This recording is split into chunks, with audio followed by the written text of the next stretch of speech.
The first story. The North Carolina Supreme Court has ruled that a mother can sue the school district that vaccinated her 14-year-old son without parental consent for COVID-19. This is an important news story. So this kid, he thought he might have had COVID-19. He comes in to the school district clinic to get tested for COVID-19. And instead of just stopping there, the district said, hey, do you need your COVID-19 shot? He hadn't got an mRNA shot.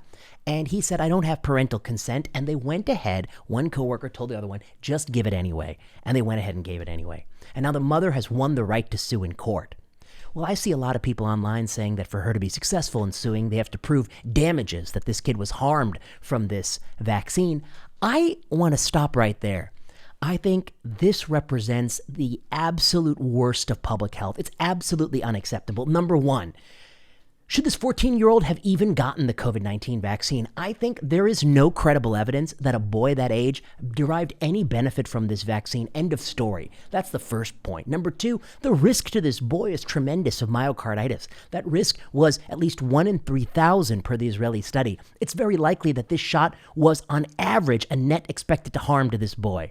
That's just the first thing, that from a public health standpoint, only completely incompetent public health experts like we had during the Biden administration would have even authorized this shot or recommended it. The second piece of incompetence is, without the parental consent, what are you doing? You can't go around administering medical products to children without the consent of their parents. Absolutely not. Even if it were something in his best interest, of course, I don't think it is, but even if it were, you absolutely cannot do that. So what's the harm to him? Did he have to develop myocarditis? Should they go back and draw some blood tests? Should we get a bunch of cardiac MRs and look for the mildest trace of scar? I don't know. I think it's a ridiculous standard that you have to prove damages. This kid was wronged. His bodily integrity was taken away from him by incompetent public health people, the people manning this school clinic, incompetent people, following guidelines written by incompetent public health people. And so I think the mother should sue. She should win a hefty judgment. The judgment has to have so many zeros behind it that any other school district for the rest of time knows you can't go and administer medical products to kids without getting their parents' consent. That's one. Number two, people like Rochelle Walensky. Oh, by the way, this is the CDC director under Biden. She's back with the GEM article talking about how science is about to be decimated by Trump's cuts to the NIH. There's no one who did more to decimate science than Rochelle Walensky. Rochelle Walensky lied. She said, we've looked in 100 million cases of vaccine administration. We've seen no signal for myocarditis. Check the record. That was in Reuters at the end of, I believe, March 2021. That was a Reuters statement. There was multiple reports from other nations about myocarditis. Then, when she finally did admit that we had myocarditis, the CDC obfuscated. They continued to recommend 2 doses to young men, even those who had COVID. They made medical blunder after blunder after blunder. And then in the fall, they pressured Gruber and Krauss to resign at FDA so they could ram through the full biological licensing agreement. This is what Peter Marks did under orders from the Biden administration so that they could mandate this vaccine, not just to 85-year-olds. Of course, 85-year-olds, the group that derive benefit, they're not the ones that can get targeted by the vaccine mandates. It's going to be the working people, people of middle age, and the young kids who are going to college, which is the last place you needed a vaccine mandate. So all of the public policy was completely moronic. It was likely net harmful, particularly for this boy.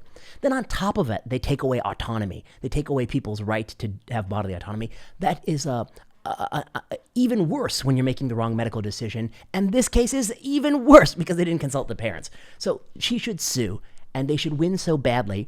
And I encourage North Carolina to take a broadly expansive view of what harm is. And guess what? If you are working on this case, here's what I suggest.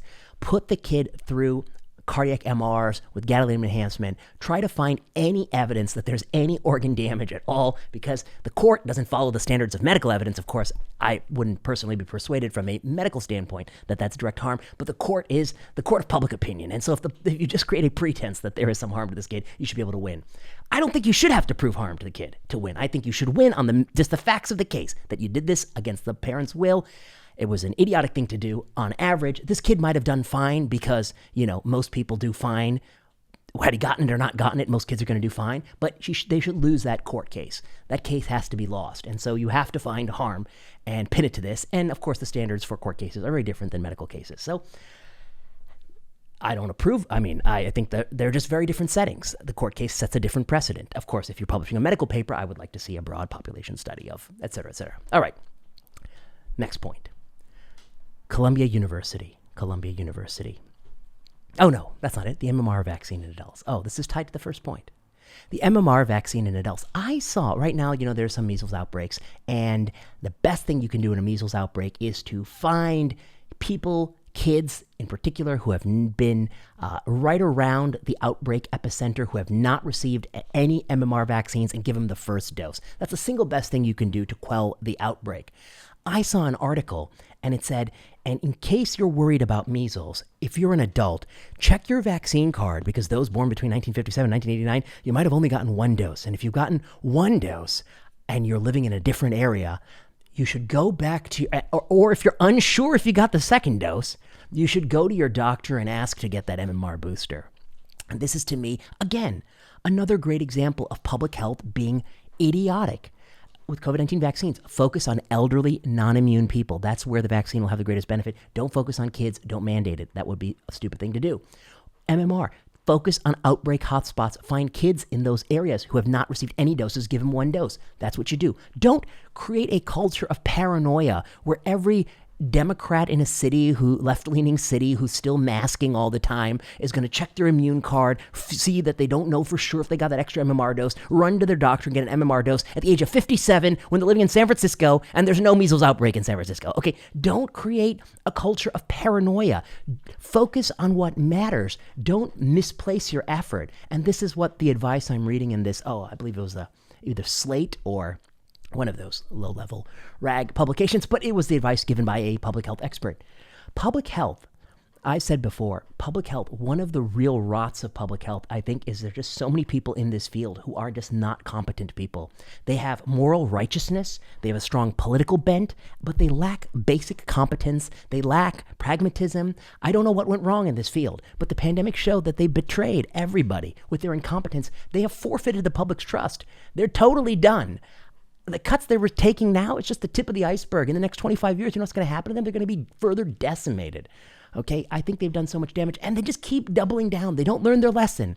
Do less, not more. Focus on the vulnerable. Don't focus on everybody. Focus protection. That's what Jay Bhattacharya said. And now he's earned the NIH directorship, so vote's going to happen this week. I'm sure he's going to get in.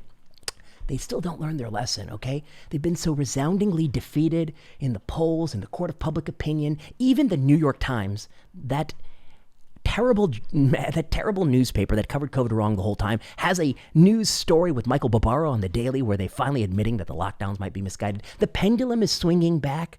I tell you, it's going to swing so hard that lockdown, school closure, masking toddlers, this is going to be like the Iraq war times 100. The public opinion will sway so bad on this. Anyone who touched these issues is doomed. Like politicians like Gavin Newsom, who was on the wrong side of every one of these issues. These are doomed people as time goes on and the public opinion gets more sense. So this recommendation for vaccines, completely idiotic. Vaccinating a 14-year-old boy without the consent of his parents, completely idiotic. And that is public health. These aren't just stray examples of where public health gets it wrong, mostly gets it right. When the stakes were high, when things mattered, public health only got it wrong. In fact, I'm not even sure what they got right. School closure, lockdown, masking toddlers, mask mandates, all these vaccine mandates, all these divisive things. What did they get right? They knew that it was a virus and not, an alien. I don't know. They don't even know where it came from. That's another thing they got wrong. They don't even know the fucking origins of this thing. Okay. Obviously it's lab leak. I mean, I think now the pendulum again is swinging. They tried to censor the real story. They literally got nothing right. I think they're a 100% wrong batting average because they're incompetent and politically wedded and fearful of their own safety. I don't know what to say. It's just a defunct field. And yes, I know. I have a master's in public health from Johns Hopkins University. It wasn't this bad when I trained. I promise you, there were sensible people when I trained. I don't know what happened to them. They've all been consumed by the craze of TDS. Okay, Columbia University. Columbia University has capitulated to all Donald Trump's demands. Donald Trump said $400 million of your grants are canceled unless you do XYZ, no masks on campus, all these other things. Look into these groups that cause protests, don't let outside people in, all these things. And Columbia University happily capitulated to all of the demands. They didn't hashtag resist, they hashtag obeyed. And here's what I actually think happened.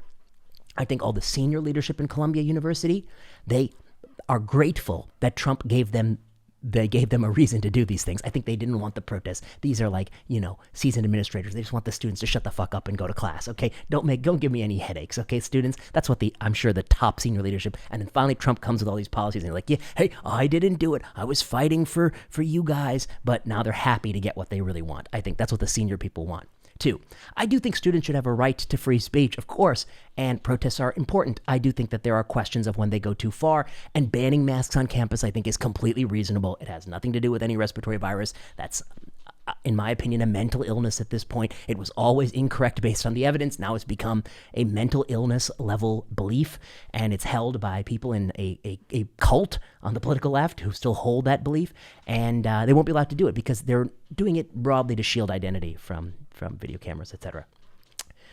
But here's the real point. They capitulated. They finally did something smart, university, capitulating to these things. They're going to get their $400 million back. Some of that money, I really think, it probably should have stayed cut. I just want to read something. Let me see if I can read this. This was, there's like some guy who complained that his grant was cut at Columbia. It's called a DP5 grant. This is the Office of the NIH Director. It's a very lucrative grant, $2 million plus. It's called the Behavioral Cost of Carbon. The societal behavioral costs and benefits of climate stressors caused by greenhouse gas emissions remain unknown in the U.S. and globally. The missing behavioral component of the social cost of carbon may blind both climate and health policy responses to the true scope of consequences from climate change, blah, blah, blah, blah, blah. Here's what it's basically about. Earth get warmer. People have warmer temperature in bedroom. People don't sleep. Can I put wearable on people and track that they don't sleep so well? That's the thesis of behavioral cost of carbon research project. Okay, there are lots of reasons why people don't sleep well, and trying to link that to greenhouse gas emissions, that's going to be a hell of a thing. That's going to be a hell of a linkage. If a mosquito flaps its wings, is there a hurricane in Thailand? That's the level of this grant. That's number 1. 2, I can envision a different causal pathway. We burn all these fossil fuels, Earth gets warmer, but burn all these fossil fuels, cheaper electricity for air conditioning. Crank up air conditioning, room get colder, sleep get better, and health get better. Okay, you can create whatever, but I'm sure this grant won't find that pathway. Let me promise you, it's going to find the first pathway because these types of grants are written by zealots who already know the opinion. They're not written by objective people. If you're trying to think about greenhouse gas emissions and put a wearable on someone, see how much they sleep, I mean, you've lost your mind. It can't be done with normal conventional methods. There's more noise in the system than truth. And I very much likely think that you're probably the type of person who's an activist on this issue, and you have something to prove. You're not going to prove my pathway that the cold, air-conditioned room is going to help you sleep better. But, that's just my guess. This was canned by Trump administration. You know what? It should be canned. Okay, I would say 80% of these NIH grants can be canned.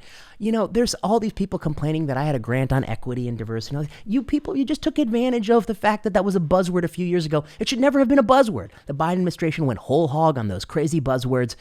We should be funding, objective blue skies science, basic science. We should be funding randomized controlled trials to test sacred cows, establish standards of care. We should be running cooperative group studies that ask questions in the public's best interest. We can't be funding every health disparity project, every climate project, every project on, wellness, putting a wearable on 15 people with no control arm. All these things I keep seeing and keep writing about in my Substacks. We can't fund all this stupid science. It's just so bad. Which brings me to my essay. My essay is entitled, First Defund Bad Science, Then Invest in Good Science. And here's the spoiler alert. If I were really in charge of all science funding, I'd crank up the funding. I'd put $100 billion into science easy a year, $150 billion. But I would not do so under the current circumstances. I wouldn't do so until scientists prove that they can use my money wisely. Just like if you have a kid and they're blowing all the money you give them on partying and drugs and alcohol and all this things, and you say, I'll give you more money, but you got to clean up your act, kid. You got to get a job. You got to show me some progress. Show me you're studying, okay? It's the same thing. We are running so much bad science, so much irreproducible science, so much science on these kind of niche and in vogue topics like this behavioral change of climate causing behavioral change in a person. We need to clean this up. We should be funding science that doesn't follow political fads, that doesn't cling to every buzzword, whatever those buzzwords are at universities, that is more enduring and more timeless and focused on answering the right questions. And we should be studying how to fund science with randomized controlled trials of grant-giving strategies. That's the only way to study it. So, to me, Defund bad science before you fund good science. The new CDC nominee. The new CDC nominee is out, and it is Susan Monarez. And I actually don't know anything about Susan Monarez. I know she is a PhD. She's not a doctor. I know she's been in a lot of organizations. I don't know much about her views or track record. So I wish her well, but you'll only be a good CDC director in my book is if you hold accountable everyone in that organization who got all of the things wrong in the pandemic. If anyone touched that masking toddler decision, if anyone even reprinted it without raising the question of why are we doing this, that person should be fired. If anyone advocated for vaccine mandates, fired. If anyone ignored or downplayed myocarditis or wrote memos about how we shouldn't take action, shouldn't space out dose, fired. If anybody wrote any memo saying we need a one-size-fits-all vaccine strategy from 18 to 85, fired. You need to fire these people. These people are incompetent. And if you don't go in and cut all these people, you're going to be left with a rotting cesspool of an agency. That's one. Two. Should they do better studies of vaccines and vaccine safety? Yes, you should do better scientific studies of vaccine and vaccine safety. I don't think you're going to get too far by looking at existing data sets. They are terrible in my mind. I think you have to build new data sets and build new ways to collect this data, looking for vaccine safety events in an active manner. I think that should be tamper-proof from the political system. And you have to be committed to doing that. I think that takes great skill and methods understanding. And then finally, I think you've really got to stand for something. I think the CDC blundered so badly. The only way to make them regain public trust is to be a vocal spokesperson who admits how badly we've screwed up. So I wish her well. I hope she's those things, but I know nothing about her. I don't see any paper trail. I'll keep digging, see if she's written some articles, but I just don't see enough to know what her views are about anything. So we'll see. mRNA vaccines. I wrote an essay on Vinay Prasad's observations and thoughts that gave 5 reasons to deprioritize funding for mRNA vaccines. This is one thing on the media. Anytime the Trump administration takes any action to defund something, they get hysterical. They want to defund, somebody said, Kaiser Family Foundation wrote, they want to defund mRNA research. That's not true. They want to defund mRNA vaccine research. That's kind of a difference because mRNA, of course, is present in all biological processes, and mRNA vaccines is a tiny, tiny subset of that. So they're defunding mRNA vaccine science. I would defund it too.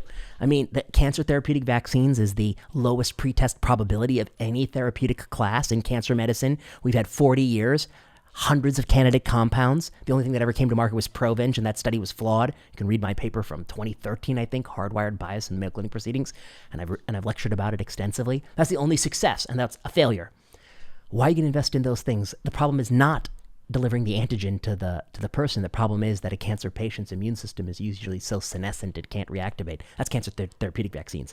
mRNA vaccines against other pathogens, defunded because, what do you want? The public acceptance for those products is in the toilet. All of your bad policy during COVID has taken away any public acceptance of mRNA vaccine products. They're not going to want it for swine flu or for whatever bird flu or whatever thing comes down the road in the future. They're just not going to want it. So you're going to have to think about other ways of creating vaccines that don't rely on that technology. That's one. Two, if, as the proponents say, all of this mRNA vaccine technology is so great, then the government don't need to subsidize it. They should get investors. The investors will put money into these companies, and the companies will make the vaccines and makes profit. But they know they need the government subsidies because ain't no one want to get these vaccines. Look at Moderna stock. It went up during the pandemic and now is right back rock bottom where it belongs. It's in the trash can. Nobody wants these products, and that's why they can't get private investors. So they want Bobby Kennedy and the taxpayer to bail them out. I find it ridiculous. All right, the match.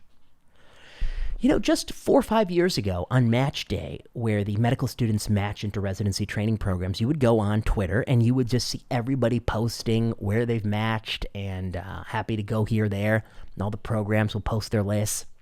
Now, I saw that the BU internal medicine program says we've removed ourselves from Twitter. These universities and their programs, a bunch of them have protested Twitter, and some students have protested Twitter. Of course, students have no obligation to be on social media network websites. And in fact, honestly, if I was a medical student, I wouldn't be on the social media at all. I'm only on it because I'm a professor in the marketplace of ideas, and I want to get my ideas across to other people. In fact, that's the only reason I'm on any social media. That's why on social media, you don't see pictures of me and what I'm eating and drinking and who I'm hanging out with. You know nothing about my personal life. You know nothing about my life because this is only for the marketplace of ideas. I don't believe in social media for actually engaging with people socially. If I want to engage with people socially, I'll call you on the phone and I'll text you and I'll meet you in person. I'm not going to use social media, so I don't even believe in it. So as a young person who's still in the training phase where one hasn't developed one's ideas, I probably wouldn't be posting that much about anything. I might have a dummy account just to keep up with the news or something like that, but I wouldn't be on any of these websites. So I don't blame the young people. But programs should decide, are we going to have a, internal medicine residency account on Instagram and Facebook and Twitter and post pictures of our residents and advertise our program? And if they decide to do that, then just post on all the sites. I don't know how you can justify excluding X because the woke people who work at your university don't like Elon. That's pretty ridiculous. Universities and these institutions should be independent of political views. There could be applicants who do like Elon. And you're saying that the BU internal medicine program, which I see that's no longer on Twitter, are they not going to accept any Republican applicant? Are they not going to accept anyone who owns a Tesla or who likes Elon? I think that's ridiculous. I just think it's another example of these universities posturing and playing this game where they go all in on one political side, and that game blew up in their face like Columbia, and they have to capitulate to everything. I saw a very, very interesting article, I think it was in Wall Street Journal or Washington Post, where the author was arguing, I think this is Megan McArdle, I think she was arguing that in order to create a diverse space on campus where we have diverse viewpoints, viewpoint diversity, which is something that we do want, diversity of ideas, and it's something we don't have, we need to get more conservatives and right-leaning and center people, not even right, center, or center-left, because universities have taken over by the crazy left. Get those people in universities. And this person was saying that, ironically, cutting DEI alone won't achieve that. You actually need a proactive program to bring those voices in, which is interesting because that would be kind of a type of DEI, except a DEI for ideas rather than physical attributes of someone or, life attributes or skin color, which is the DEI that's in favor. I'm not sure what to think of that. I just think if the universities stopped actively being hostile to all the viewpoints, that thing would happen naturally. It's not that they need to encourage it or foster these ideas. It's just that if you said we shouldn't mask kids and the university removed you from a teaching role or didn't consider you to give a lecture to the students, sounds familiar to me. If that happened, how is that not punishing someone for a viewpoint? And if you just took that away and were just neutral about things, you wouldn't need to bend over backwards to try to bring in diverse voices. You would already allow people to speak their mind. But if you punish those people, then they're going to be quiet. Like if Bob Harrington, for instance, the chair at Stanford, told Iran Ben David, then an associate professor at Stanford, who was against lockdowns, don't talk to the media, and he didn't. If you just didn't do those sorts of egregious offenses against academic freedom, you would have I believe, a diverse marketplace of ideas. So I think it is about censorship, and you don't necessarily need what Megan McArdle was proposing. But I think it's interesting. But when it comes to the match, I think the students have moved away because they're increasingly ideologues, although I just encourage them not to have any accounts at all. But I think the program's moving away is a breach of sort of academic neutrality, and I think that should be looked into a little bit more. I'd love to get a list of, I don't have a way to do it because I don't have a way to download the new Twitter API. If you're a computer programmer out there and you know how to get all the Twitter data longitudinally over time, and we could do a little analysis of which universities dropped out and what the fraction of voting for Biden versus Trump is in the counties of universities that dropped out versus those that remained, I would love to look into that. I need somebody with some technical expertise. I used to have a good person to do that in Portland, Oregon, but he's taken a job in another place. And Twitter, I think, made the API a little harder to get. Anyway, I think the match, it was nicer when there was a place we could all talk about things. And I think universities are once again doing a disservice. Closing thoughts. I think on all these issues, the root failure is a failure of the expert class, academics, to actually be open-minded and be balanced in what they're doing. Of course, you shouldn't vaccinate a 14-year-old without the parent's consent. Of course, you shouldn't recommend a vaccine to a 14-year-old unless you know it benefits them. Of course, you shouldn't recommend a vaccine to a 14-year-old when it's a net harm to them. And of course, you should hear when dozens of doctors are telling you that that's likely to be a net harm, and we publish a modeling paper showing it's a net harm, which my team, with Kevin Bardosh, led by Kevin Bardosh and others, not my team, but a team that I was a part of. There are some things that are my team, but that wasn't one. I was just a part of that team. That paper was a damning paper. I did lead, however, a MedPage essay that we wrote where we did a preliminary model just like weeks after the decision to go after that age group where we showed the same conclusion.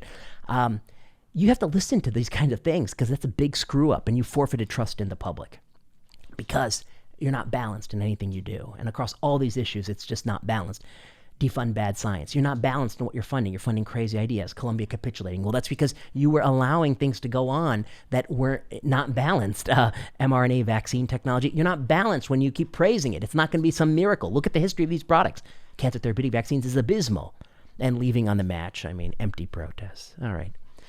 Well, that's all I got for you. Why haven't I made a video? Sometimes people ask me. I've been traveling.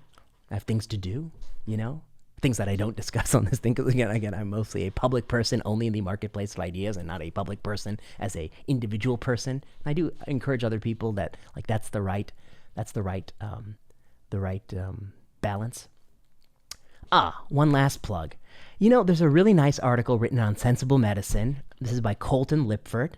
It's called, and this is his title, not mine, Why Shadowing Vinay Prasad Convinced Me to Become an Oncologist, a Day at San Francisco General Hospital. Colton was a student who worked on my research team. I occasionally get emails to www.vkprasadlab.com of really good students who want to work with us. They joined by Zoom. He wrote a few papers for us. They were really good papers. He came to San Francisco. He shadowed me. He writes about his experience. I think it's a really nice essay. And he saw things in the day that I didn't see. Jason Ryan, who's sort of a thoughtful doctor on social media, he said that it's always nice when someone not in medicine follows you around and points out all the good moments in your day, that because so often we're focused on all the tough things that we're dealing with and we miss sort of the pleasures of the job. And he captured those really nicely in this essay. I encourage you to read it. So I'll be back with more content probably a week from now. And you can follow me on Instagram. You can follow me on X. And you should subscribe to www.drvinayprasad.com. That's my Substack. That's the best place to follow me. And I got a lot of good stuff in store for you in the weeks to come. And maybe some surprises along the way. You never know. Until next time.